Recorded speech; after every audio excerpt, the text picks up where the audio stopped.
서서 들어갑시다. 구원으로 인도하는 그 좁은 문 들어가 영생으로 인도하는 그 생명길 갑시다. 이 세상의 많은 사람 큰 문으로 들어가 넓은 길로 갈지라도 멸망으로 끝나니 세상은 행복의 영화 모두 내어버리고 주의 말씀 순종하여 그 생명길로 갑시다. 구원으로 인도하는 그 좁은 문 들어가 영생으로 인도하는 그 생명길 갑시다.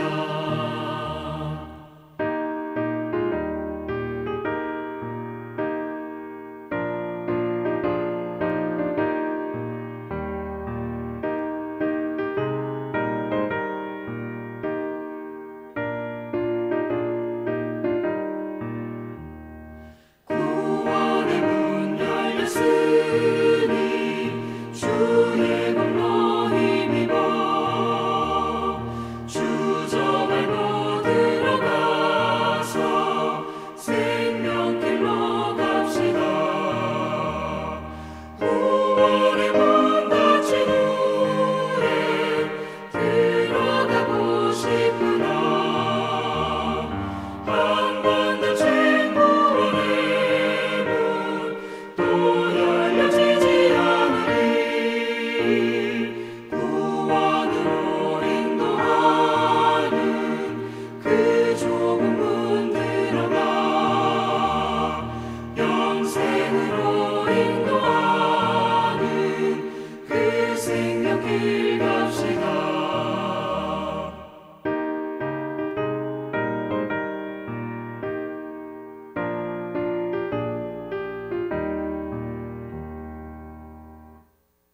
전능하사 천지를 만드신 하나님 아버지를 내가 믿사오며 그 외아들 우리 주 예수 그리스도를 믿사오니 이는 성령으로 잉태하사 동정녀 마리아에게 나시고 본디오 빌라도에게 고난을 받으사 십자가에 못 박혀 죽으시고 장사한 지 사흘 만에 죽은 자 가운데서 다시 살아나시며 하늘에 오르사 전능하신 하나님 우편에 앉아 계시다가 저리로서 산 자와 죽은 자를 심판하러 오시리라. 성령을 믿사오며 거룩한 공회와 성도가 서로 교통하는 것과 죄를 사하여 주시는 것과 몸이 다시 사는 것과 영원히 사는 것을 믿사옵나이다. 아멘.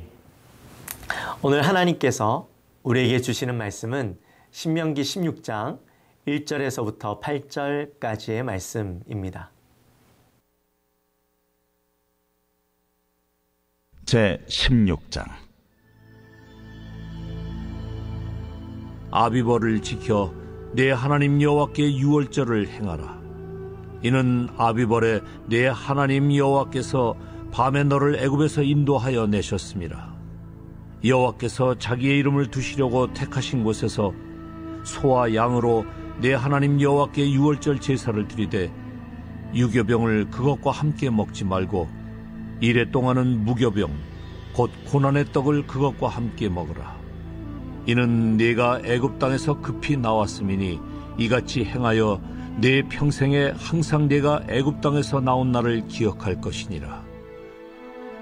그 이레 동안에는 내 모든 지경 가운데 누룩이 보이지 않게 할 것이요 또 내가 첫날 해질 때 제사 드린 고기를 밤을 지내 아침까지 두지 말 것이며 유월절 제사를 네 하나님 여호와께서 내게 주신 각 성에서 드리지 말고 오직 네 하나님 여호와께서 자기의 이름을 두시려고 택하신 곳에서 네가 애굽에서 나오던 시각 곧 초저녁 해질 때에 유월절 제물을 드리고 네 하나님 여호와께서 택하신 곳에서 그 고기를 구워 먹고 아침에 네 장막으로 돌아갈 것이니라.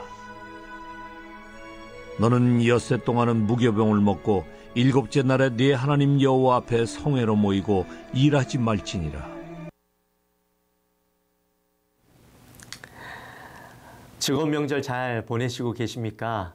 오늘은 10월 첫날이기도 하고요. 명절 당일이기도 합니다. 아마 많은 분들이 가족들과 함께 바쁜 시간을 또 보내시고 계실 것 같은데요. 우리 사랑하는 성도님들, 오늘 추석을 맞이하여서 모든 성도님들에게 추석 명절처럼 풍성하고 즐거운 또 은혜가 있는 그런 시간이 되시기를 주님의 이름으로 축원합니다. 오늘부터는 우리가 다시 신명기로 돌아가서 말씀을 함께 나누게 될 텐데요. 여러분, 신명기는 어떤 말씀입니까? 신명기. 출애굽 2세대들에게 이제 요단강을 앞에 두고 모세가 가나안 땅에 들어갈, 약속의 땅에 들어갈 그 사람들에게 하나님의 말씀과 계명들을 다시 한번 정리하고 이야기해 주고 있는 그런 말씀이죠. 신명기서를 간단하게 요약을 한다면 하나님의 백성은 하나님의 말씀과 또 그 기준에 맞춰서 살아가야 하고 또 하나님을 늘 선택해야 한다라는 것이 이 신명기에서 이야기하고자 하는 말씀입니다. 이제 가나안 땅에 들어가게 될 텐데 그 땅에는 이방 민족들과 함께 또 온갖 우상들이 자리 잡고 있죠. 그곳에서 온전한 하나님의 신앙을 지키고 살아가려면 이들에게 정신무장이 필요하고 또 신앙교육이 필요했습니다. 그래서 그들에게 이 마지막으로 신명기 말씀을 전하면서 그들에게 필요한 말씀들 또 그들이 기억해야 할 말씀들을 다시 말씀해주고 있는 그런 말씀이죠. 우리가 이 신명기서를 함께 다시 나누게 될 텐데 우리도 똑같이 이 하나님의 말씀으로 다시 한번 무장하고 또 우리 말씀의 기초를 세워가는 그런 시간이 되었으면 좋겠습니다. 이제 16장에서는요. 절기에 대한 말씀들이 등장을 합니다. 1절에 보니까 아비벌을 지키라 그렇게 말씀을 하고 있죠. 아빕이라는 말은 어린 보리삭이라는 말입니다. 즉 어린 보리삭이 언제쯤 나나요? 네, 우리 태양력으로 이야기하면 한 3월쯤, 2월쯤 이때 3월쯤 되면 보리삭이 나죠. 이때 유대력으로는 니산월이라고 또 같이 부르게 됩니다. 니산이라는 말은 출발한다라는 말이죠. 어떤 출발을 의미하고 있는 걸까요? 네, 바로 애굽에서부터 출발했던 때를 의미합니다. 그래서 아빕월이라고 이야기하면 유대력으로 1월, 한 해의 시작, 이스라엘 민족이 새로운 출발을 했었던 때, 그때를 이야기하고 있는 것이죠. 이 아비벌에는요, 매우 중요한 절기가 있었습니다. 우리가 잘 아는 유월절과 또 무교절이 있었죠. 유월절은 이스라엘 백성들이 출애굽할 당시에 애굽 땅에 내려졌던 10가지 재앙 중에 마지막 재앙이었던 처음 난 것들에 대한 심판이 있었습니다. 그때에 문설주와 또 문인방에 어린 양의 피를 바른 것을 보고 그 집에는 하나님의 심판이 임하지 않았던 그것을 바로 기념하는 것이죠. 그런데 유월절이 가지는 그 의미가 단순히 심판을 피했기 때문에 우리가 그것을 기념하자 그런 것은 아닙니다. 유월절이라는 것은요, 하나님께 속했다라는 의미가 있습니다. 하나님께 속한 자들은 하나님께서 지키시고 인도하시고 도우시는 것을 의미하고 또 전적으로 하나님께서 역사하셔서 이들을 구원하신다라는 의미가 이 유월절 안에 있습니다. 그래서 오늘날에도 우리에게 있어서 이 유월절이 굉장히 의미가 있죠. 중요한 의미를 가집니다. 왜요? 바로 예수 그리스도의 피로 우리가 구원을 얻게 되어지고 우리가 심판을 면하게 되어지는 것이죠. 즉 유월절의 어린 양이 예수 그리스도가 되어주신 것입니다. 그래서 이스라엘 백성들은 이 유월절을 꼭 지켜야 했습니다. 근데 2절 말씀해 보니까 이 유월절을 어디에서 지키라고 말씀하고 있나요? 네, 여호와께서 자기의 이름을 두시려고 택하신 곳에서 지키라, 그렇게 말씀을 하고 있죠. 자, 그렇다면 도대체 여기는 어디일까요? 하나님께서 자기의 이름을 두시려고 택하신 곳. 당연히 이것은 이스라엘의 중심이 되어졌고 출애굽의 중심이 되어졌던 성소를 이야기하는 것이죠. 근데 왜 성소라고 부르지 않고 여호와께서 자기의 이름을 두시려고 택하신 곳이라고 이렇게 길게 설명을 했던 것일까요? 그 이유는 하나님께서 자기의 절대 주권을 말씀하고자 하셨던 겁니다. 하나님은 자기가 머무를 것을 자기가 선택하시는 분, 그래서 능동적이고 또 주권적으로 임하시는 그런 하나님이다라는 사실을 사람들에게 이야기해 주고 싶으셨던 것입니다. 다른 이방신들과 다르게 자기가 머무를 곳을 선택하는 그런 하나님이라는 거죠. 이방신들은 자기가 머무를 곳, 또 자기의 어떤 형상, 이런 것들을 스스로 선택할 수 있는 능력이 없죠. 여러분 혹시 기억하십니까? 우리가 지난달까지 이 고린도전서의 말씀을 함께 나누었는데 그 고린도전서에서 사도 바울이 뭐라고 이야기했습니까? 이방신들을 향해서 사람의 손으로 만든 신, 지어진 신, 그렇게 이야기했었죠. 이 말은 무슨 말입니까? 자기의 형상도 자기가 머무를 곳도 스스로 선택하지 못하는 무능한 신, 좀 더 구체적으로 이야기하면 아예 처음부터 존재하지 않는 신이라는 것을 이야기하는 겁니다. 그런데 하나님은 그런 이방 신들과 다른, 가나안 땅에 있는 수많은 그런 신들과 다른 자기가 머무를 것을 선택하고 자기가 의도적으로 또 주권적으로 이스라엘을 이끄시고 구원하시는 하나님이라는 것을 그들에게 인식시키기 원하셨던 것이죠. 그 하나님께 제사를 드리라 라고 2절에서 말씀을 하고 있는 겁니다. 그리고 무교절이 있죠. 사실 이 무교절은 6월절 다음 날부터 일주일간 행해지는 그런 축제입니다. 역시나 출애굽하면서 이스라엘 백성들이 급히 애굽에서 빠져나오느라 떡을 발효시킬 시간도 없이 그런 발효되지 않은 떡을 먹었던 그때를 기억하고 특별히 무교병을 먹으면서 이스라엘 백성들이 애굽에서 얼마나 고통스럽고 힘든 시간을 보내었는가 하는 것을 기억하는 시간들이었죠. 사실 이 무교병은요, 아무런 맛이 없습니다. 그냥 씁쓸한 밀가루 맛만 나죠. 혹시 드셔보셨습니까? 그래서 이 무교병을 이야기할 때는요, 고통의 떡, 고난의 떡이라고 이야기하기도 합니다. 3절을 보니까 고난의 떡이라고 적혀 있죠. 그렇게 부른 이유가 바로 거기에 있는 겁니다. 힘들고 어려웠던 시간, 그것들을 기억하게 만드는 떡이라는 거죠. 우리 그런 말씀들 많이 하시죠. 눈물 젖은 빵. 빵을 먹으면서 바로 그 시대를 기억하는 겁니다. 또 저희 아버지께서 옛날에 그 말씀 하시더라고요. 가난할 때 미군들이 보급해준 그 옥수수 가루로 학교에서 맨날 그 옥수수 빵을 드셨대요. 그래서 값싸게 먹었던 그 빵이 생각이 난다. 옥수수 빵을 드실 때마다 그 말씀을 하시더라고요. 이스라엘 민족에게도 아마 그런 시간들이 아닐까. 무교병을 먹으면서 애굽에서 있었던 그런 고난의 때 힘들었던 시간들을 기억하고 또 그때를 돌이키면서 하나님께서 우리를 구원해 주셨다라는 것을 기억하는 시간이 되었을 겁니다. 그리고 무교절이 가지는 또 다른 의미는 이 무교병, 유교병에는요, 이스트가 들어가죠.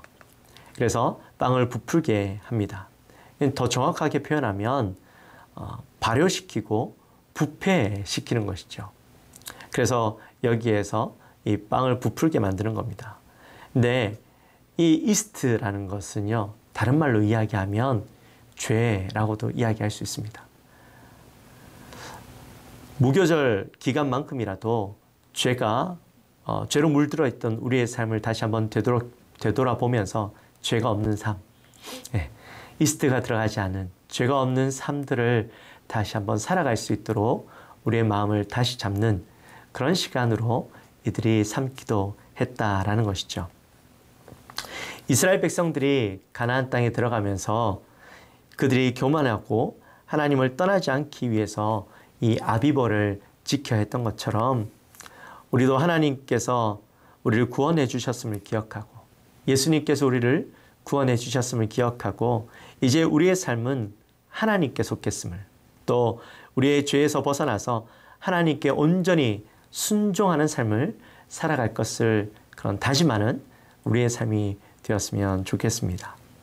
이제 명절을 보내시면서 우리의 다시 삶을 되돌아보고 또 하나님께서 주신 은혜를 기억하는 그런 날이 되시기를 주님의 이름으로 축원합니다. 기도하겠습니다. 하나님 감사합니다. 이제 10월 첫날을 저에게 허락하시고 또 우리 유대 민족 명절인 추석을 맞이할 수 있게 하신 것 감사합니다. 오늘 우리에게 주신 귀한 날을 하나님 앞에서 온전히 기억하고 살아가게 하시고 또 우리 사랑하는 모든 가족들과 함께 있으면서 하나님께서 우리에게 주신 복을 기억할 수 있는 그런 뜻깊은 하루가 될 수 있도록 인도하여 주옵소서. 특별히 오늘 신명기 16장 1절부터 8절까지의 말씀 속에 이스라엘 백성들이 가나안 땅에 들어가며 그들이 기억해야 할 것들 무엇인지 함께 나누어 보았습니다. 유월절을 통해서 또 무교절을 통해서 하나님께서 우리를 붙드시고 우리를 구원하여 주시고 우리를 영원한 생명에 거하게 하셨음을 우리가 기억하고 우리의 삶도 하나님 앞에 온전히 순종함으로 하나님의 뜻을 이루어드리고 하나님께서 우리에게 구원해 주신 것을 기억하며 믿음 안에서 살겠다고 결단하는 우리 모든 성도님들의 삶이 될 수 있도록 인도하여 주옵소서. 감사합니다. 예수님의 이름으로 기도하옵나이다. 아멘. 하늘에 계신 우리 아버지여, 이름이 거룩히 여김을 받으시오며 나라의 마옵시며 뜻이 하늘에서 이루어진 것 같이 땅에서도 이루어지이다. 오늘날 우리에게 일용할 양식을 주옵시고 우리가 우리에게 죄 지은 자를 사하여 준 것 같이 우리 죄를 사하여 주옵시고 우리를 시험에 들게 하지 마옵시고 다만 악에서 구하옵소서. 대개 나라와 권세와 영광이 아버지께 영원히 쌓옵나이다. 아멘.